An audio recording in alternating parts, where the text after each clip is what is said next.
안녕하세요. 오늘도 여러분의 성공적인 배팅을 위하여 열심히 분석하는 토방 아저씨예요. 분석하기 앞에서 구독과 좋아요는 큰 힘이 되니 구독과 좋아요 한 번씩 부탁해요. 모든 경기는 분석 못하니 꼭 알람 설정해 두시고 긴급하게 올라가는 영상에 대한 분석과 정보를 놓치지 말아요. 추천픽은 매 영상마다 공유하니께 영상 끝까지 잘 봐줘요. 첫 번째 경기는 웨스턴 유나이티드 대 브리즈번이에요. 먼저 웨스턴 유나이티드는 첫 라운드 이후에 전패를 계속 기록 중인 상황이에요. 일단은 득점력이 내려가도 너무 내려가는 모습이고 특히나 평균 슈팅 전환율이 4%라는 A리그의 다득점 환경이랑은 안 어울리는 스탯을 기록 중인 상태 중이요. 일단은 선수비 성향을 보이고 있는 팀이라는 걸 감안해도 한 골 싸움으로 몰고 가기에도 조금 민망한 수준의 빈공이라고 할 수 있을 것으로 보여져요. 브리즈번도 베렌게로와 호어가 전부 경기에 이탈한 부분은 아쉬운 부분이라고 생각해요.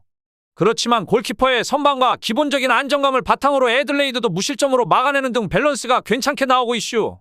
그래서 한 골 싸움으로 몰고 가도 일단 승률이 높은 편이라고 할 수 있고 필요한 최소한의 득점력은 밀레우스 니크가 나름대로 담당해줄 수 있을 것으로 보여지네요.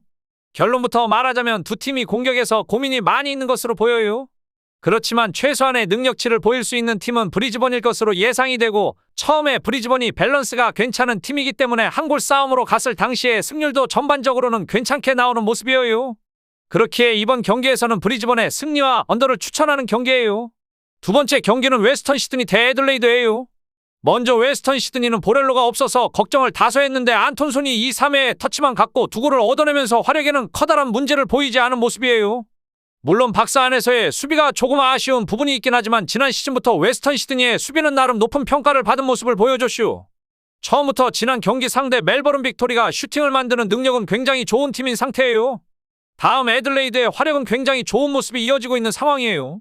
그렇지만 원볼란치부터 시작되는 수비적인 난조는 애들레이드의 약점인 부분이라고 할 수 있을 것으로 보이고 이것으로 인해서 골이 나오는 경기에서도 굉장히 수비가 돌파를 당하면서 기복이 심각해지는 분위기가 생기고 있슈.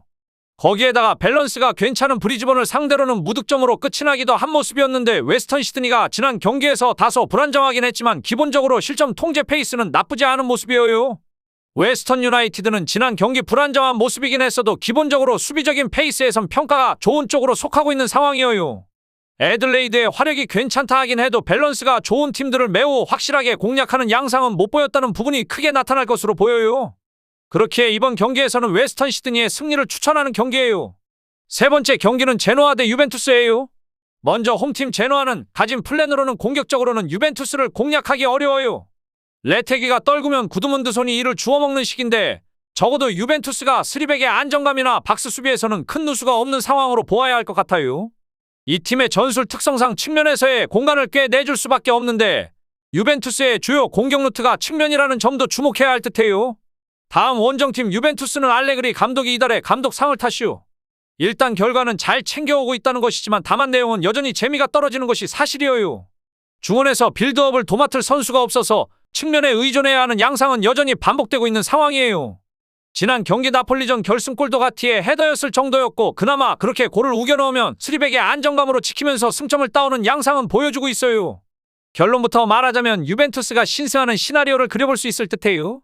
일단 지키기에 능한 편이라서 한 골을 어떻게든 넣으면 이를 지킬 역량은 있는 편이에요. 물론 측면 크로스와 헤더가 다득점을 보장하는 플랜이라고 보기는 어려운 것도 사실이고 유벤투스의 내용은 여전히 재미가 떨어져요. 추천픽은 유벤투스의 승리와 언더를 보아요. 마지막 경기는 노팅엄 대 토트넘이에요. 먼저 홈팀 노팅엄은 현재 리그에서 3승 5무 8패, 승점 14점으로 16위에 위치하고 있슈. 최근 5경기에서 1무 4패를 기록하고 있고 지난 울버햄튼전에서 1대1 무승부를 거두며 5경기 동안 승리가 없슈.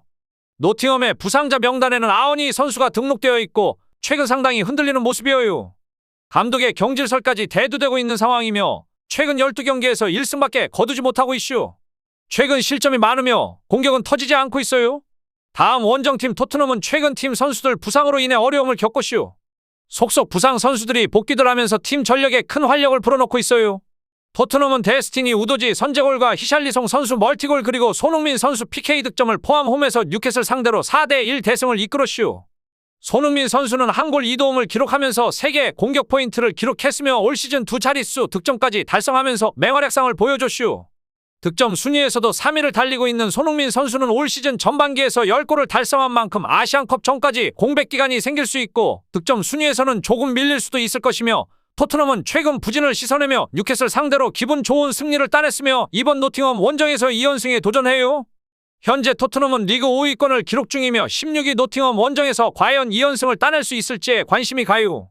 아시안컵 기간 중 손흥민 선수를 볼 수 없는 만큼 손흥민 선수 아시안컵 합류 전까지 모든 전력을 통해 순위권 진입에 들어가야 할 것이에요.